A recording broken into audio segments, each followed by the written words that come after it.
Mummy તું શું બનાવે છે? નાસ્તા બધા લઈ જવાના છે ને પૌવા. હા. આજે આપણે મસ્ત પૌવા બનાવીએ છીએ, ડુંગળીના પૌવા. તો આપણે ચાલુ કરીએ.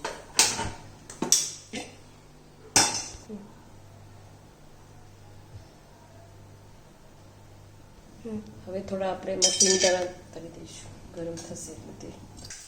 હવે આપણે સિંગદાણા થઈ ગયા છે તો આપણે બાઉલમાં એને લઈ લઈશું. થોડુંક જીરું, થોડીક હિંગ, લીલા મરચાં, લીમડાના પત્તા. હવે થોડીક આપણે નાખીશું એમાં ડુંગળી. જો આપણે એને સાંતળી દઈશું. એમાં આપણે પૌવાને ધોઈ નાખીશું સરસ 2-3 વાર.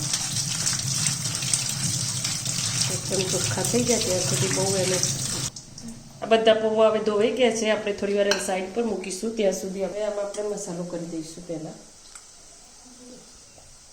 ખાંડ અંદર મેં નાખી છે, આ થોડું મીઠું મેં અંદર નાખ્યું છે ને બીજું થોડું આમાં જોઈએ એટલું એમાં નાખવાનું.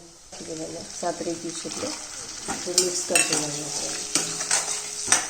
સારી રીતે સાતરાઈ જાય ત્યાં સુધી થોડી વાર 5-2 મિનિટ રહેવા દઈશું ત્યાં સુધી થઈ જાય. આપણી ડુંગળી કમ્પ્લીટ સાતરાઈ ગઈ છે, તેલ પણ છૂટું પડી ગયું છે. તો હવે આપણે મસાલા કરેલા પૌવાને અંદર ઉમેરી દઈશું. ગેસ ધીમો કરીને ધીમે ધીમે એને હલાવીશું. બધું મિક્સ થઈ જાય ત્યાં સુધી હલાવવાનું 2 મિનિટ સુધી. આપણા પૌવા તૈયાર થઈ ગયા છે તો છેલ્લે આપણે લીંબુ નીતર દઈશું એમાં.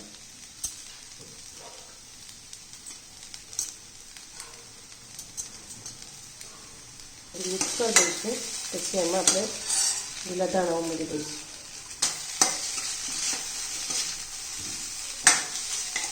તૈયાર છે આપણા ગરમા ગરમ પૌવા.